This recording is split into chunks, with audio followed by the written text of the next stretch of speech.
Congratulations to everyone who spoke out against Bill 5653.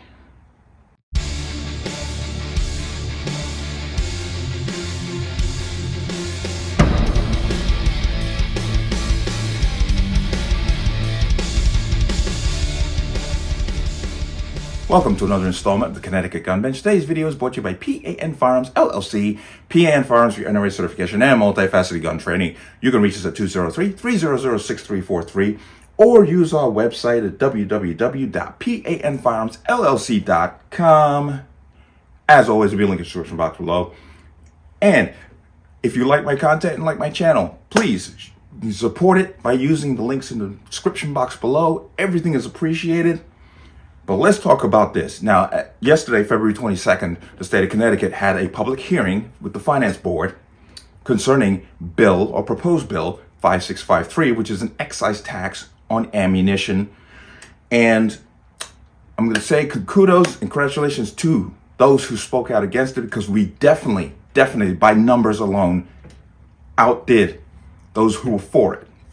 Now, I actually spoke at it. I'm going to play that video later, but we need to understand one thing. Right now, if we don't speak out against this, it's just an excise tax on ammunition. They move on to the next thing. They're not going to stop. Next will be an excise tax on firearms.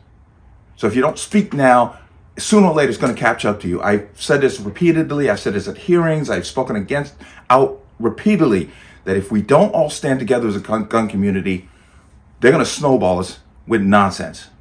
Now, the whole premise behind Bill 5653 was to take this excise tax that they're putting on ammunition and then use it to fund grants through the Commission on Gun Violence and Prevention Committee that they put together. And when they initially proposed this committee, I spoke out against it and said, this is going to lead to a group of people with a singular point of view, because they're not elected, they are appointed. They are appointed by the governor, they are appointed by the Senate, they are appointed by the House.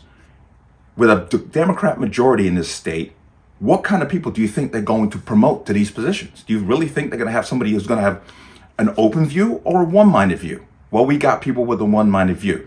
People from the Connecticut Against Gun Violence are on this committee. So what proposals do you think they're going to come up with?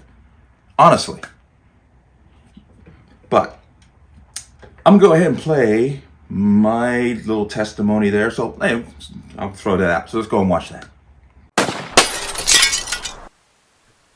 Derek Reeves. Yes, good afternoon. I'm here to give a strenuous opposition to Bill 5653. The language of the bill text raises great concerns as this excise tax is to be implemented to basically finance grants through this community gun violence prevention program.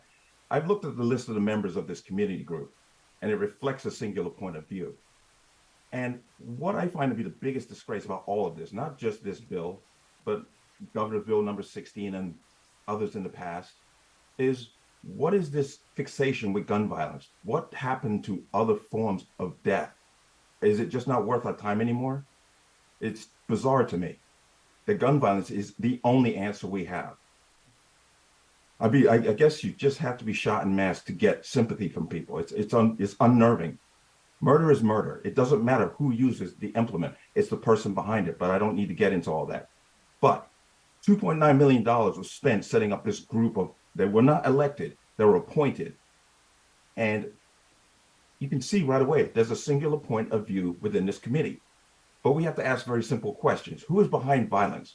Criminals. Yet you want people who have done nothing wrong, who have taken the time to get the proper permit to buy ammunition, to fund or to pay more for this ammunition, to fund grants for a committee with a one-minded point of view.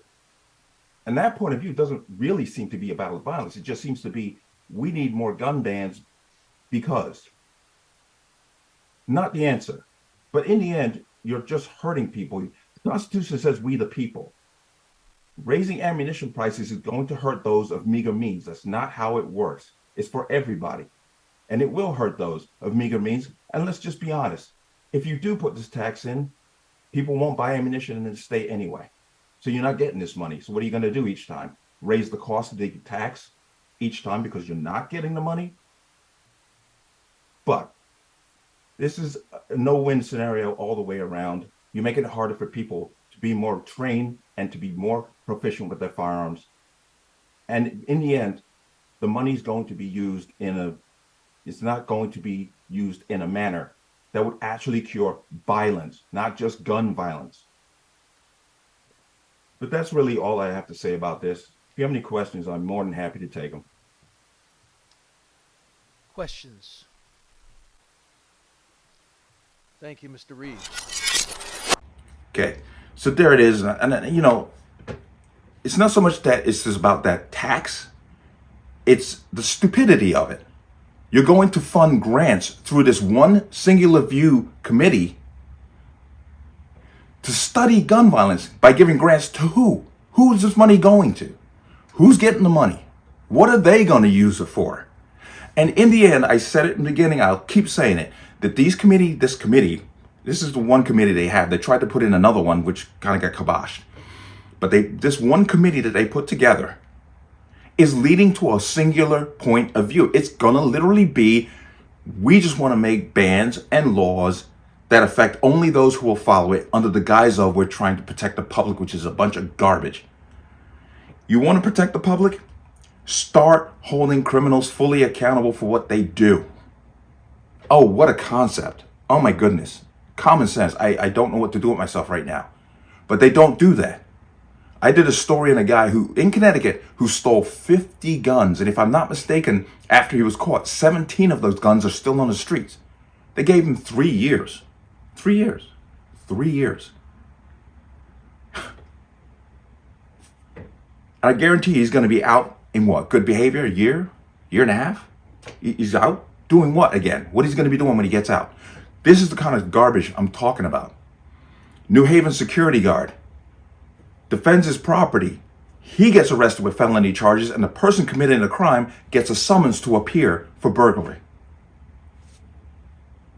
No. We have to have ammo taxes to fund grants for some committee that we had no say in putting together that's going to use a one-minded point of view in its approach to gun violence. Because God forbid you get stabbed to death or run over by an SUV. They don't seem to care about you too much. It's really, really disgusting. But once again, congratulations to all those who spoke out. Remember, this bill is not dead. Be vigilant. Keep paying attention. CCDL is the best place to go to get information on what's happening. Connecticut Citizens Defense League. Please, their website is one great resource to go to find out what's going on. This bill is not dead. But enough people, a lot of people spoke out against it. And we got to keep vigilant and keep pushing it. Because if they get away with this, it's going to be the next thing. It's going to be the next thing. It's going to be something else after that. If you think these people are satisfied, no, they're never satisfied. Ever. It's always going to be something else. And none of it will cure the epidemic of violence in our society. It's not about that. It's about using gun violence specifically to push a separate agenda of disarmament of the public. Don't ever lose sight of that goal. That's the game. So, let me know what you think. As always, you can leave your comments in the comment section below. And as always, any statements of violence or statements that lead to violence will be removed. Please like, share, comment, subscribe. Don't forget to hit that notification bell so you're notified the next time a video goes live. I'll see you on the next one. Peace.